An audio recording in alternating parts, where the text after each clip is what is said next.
విభిన్న రంగాలతో పరిచయం, సబ్జెక్టుల్లో అవగాహన, ఎందులో అయినా నెగ్గుకు రావడం, ఒకే అంశం మీద నిటారుగా ఎదగడం కాకుండా వివిధ రంగాల్లో ఉక్కవిట్టుగా పేర్చుకుంటూ గట్టి పునాదిని ఏర్పాటు చేసుకోవడం కొత్త తరం పద్ధతి.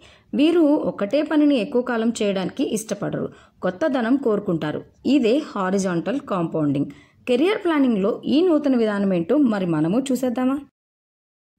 నచ్చిన కొలువును ఎంచుకోవడమో, వచ్చిన దాన్ని ఇష్టపడి అందులోనే అంచెలంచెలుగా ఎదగడం, చివరిగా పదవీ విరమణ. ఇది సంప్రదాయ ఉద్యోగ జీవితం. ఒకప్పటి పద్ధతి. ప్రస్తుత జంజీ ఉద్యోగులకు ఇది అంతగా సరిపడని విషయం. స్ట్రెయిట్ పాత్ కాస్త పాత పద్ధతిగా మారుతోంది. వివిధ వృత్తుల్లో పనిచేసి అనుభవాలను ప్రోధి చేసుకుని సరికొత్త అవకాశాలను ఎప్పటికప్పుడు అందిపుచ్చుకోవడం హారిజాంటల్ కాంపౌండింగ్ విధానంలో ప్రధాన అంశం. నెట్వర్క్. ఇలా విభిన్న పద్ధతుల్లో నైపుణ్యాలను పెంచుకోవాలనుకునేటప్పుడు ప్రధానంగా నెట్వర్కింగ్ మీద దృష్టి సారించాలి.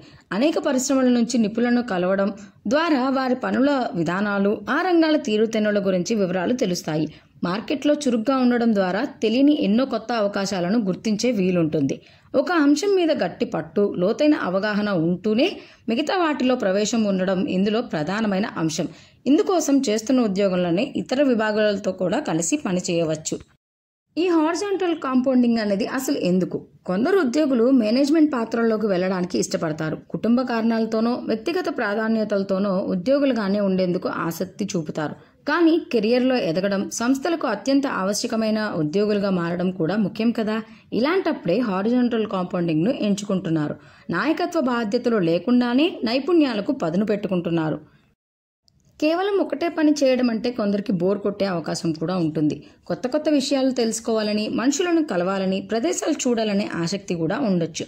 ఇటువంటి సమయాల్లోనూ అభ్యర్థులు ఈ పద్ధతిని ఎంచుకుంటున్నారు.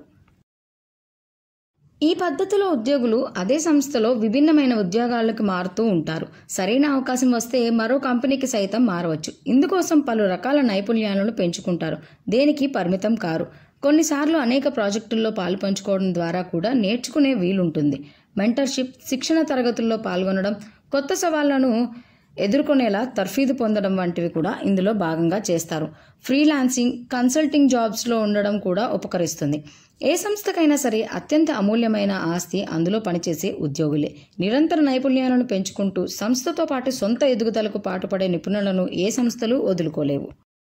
కొత్త ఆలోచనలు, ఆవిష్కరణలు చేస్తూ ఎదిగే వారికి ఏ రంగంలో అయినా తిరుగుండదు.